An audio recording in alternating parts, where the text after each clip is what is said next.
play in the Champions League, he'd be in a team that would fight for the Premier League title, but of course, he also knew that he wouldn't be a starter. He would score a lot of good goals, a lot of difficult goals with shots from just outside the box. And he would go past his man almost all the time. He was like a heat-seeking missile when he buried his head down and went on a run.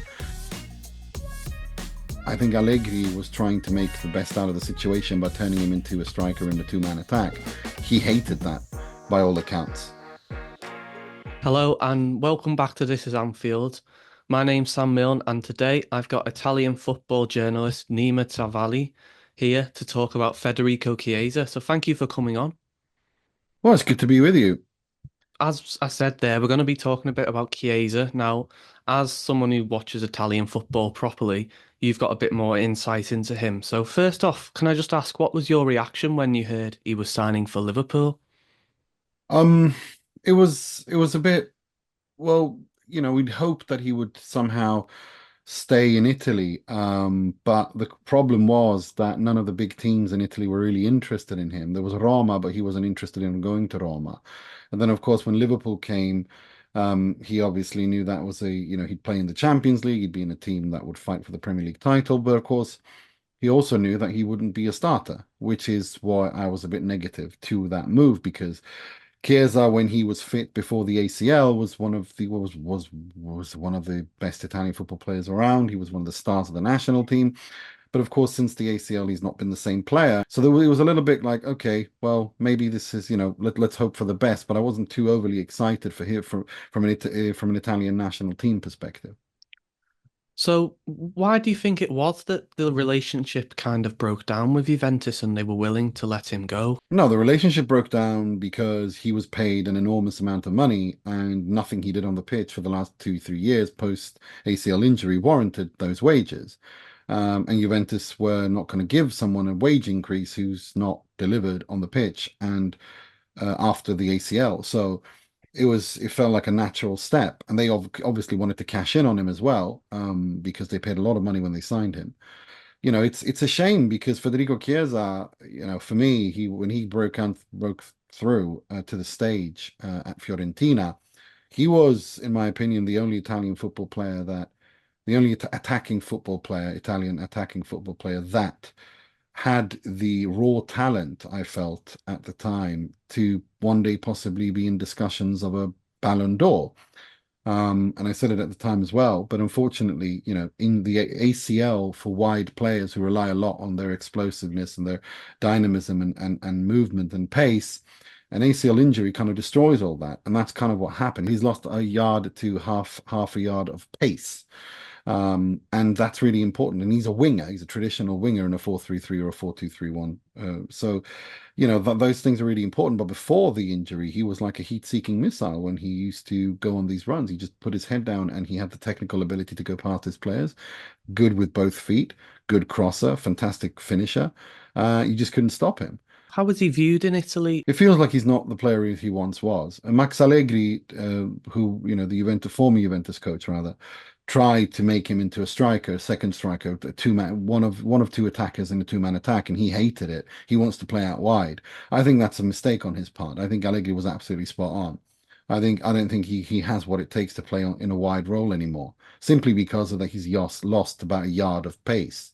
And speed, and you need that. And the technical ability he still has, the read of the game he still has. He's still a good finisher, but he doesn't have what it takes to play wide, I think. And he seems hell bent on wanting to play wide, and as long as he's hell bent on that, I don't think he's going to have the career that he potentially once could have had.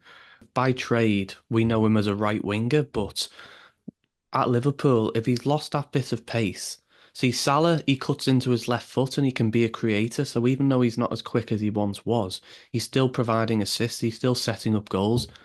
Chiesa's right-footed primarily. How good is he on that left foot? And do you think he can kind of replace Salah when Salah leaves, or is he best suited maybe as an attacking midfielder now? I mean, he wants to play a wide role, so that's where he wants to play, and that's where he's going to try to play. Whether it's on the right, on the left, he can kind of play on both. So that's not a problem. The issue again is that he can't. He used to be able to combine the technique and speed to go past his opponents. He can't do that anymore. They catch up to him too easily, and it frustrates him. It's You can see that visibly on the pitch. I don't think he can be a starter for Liverpool in the sense that he can replace Salah without Liverpool dropping in quality. They say that it takes 2 years to fully recover from an ACL. Well, we're pushing almost 2.5, 3 now. So, I think, for Liverpool's perspective, I get it. They get a player who's won a lot, who's been at big clubs, can do decently as a rotation player. But I don't think he will ever become the player he once was, unfortunately. And he was one of my favorite players of this generation of Italian players. And it's kind of been a little bit negative, this chat. So I wanted to kind of ask, what made him so special? I think people in England kind of clocked onto him when he won the Euros with Italy. Mhm. What was it that made him so special? Well, it's exactly like I mentioned before, this ability of combining technique, speed, pace, and his ability to be very resolute in finishes. He was a great finisher, and he would score a lot of good goals, a lot of difficult goals with shots from that just outside the box. And he would go past his man almost all the time. He was like a heat-seeking missile when he buried his head down and went on a run. He's lost that now. And I think Allegri was trying to make the best out of the situation by turning him into a striker in a two-man attack. He hated that by all accounts. So now it's the wide area left, and hopefully maybe Liverpool can work some miracle out and get him back to his best. I'm a little bit skeptical though. I think what we've seen so far is promising, but it's very obvious that he's still trying to get back to full fitness because he was injured over the summer as well. And so Mm. it's not even that he's had a little knock, but he should be back after the international break. It's not even that he's lost his speed, it's just that he can't do 90 minutes, which Slot has said. So hopefully, he gets a bit of game time and we start to see an improvement.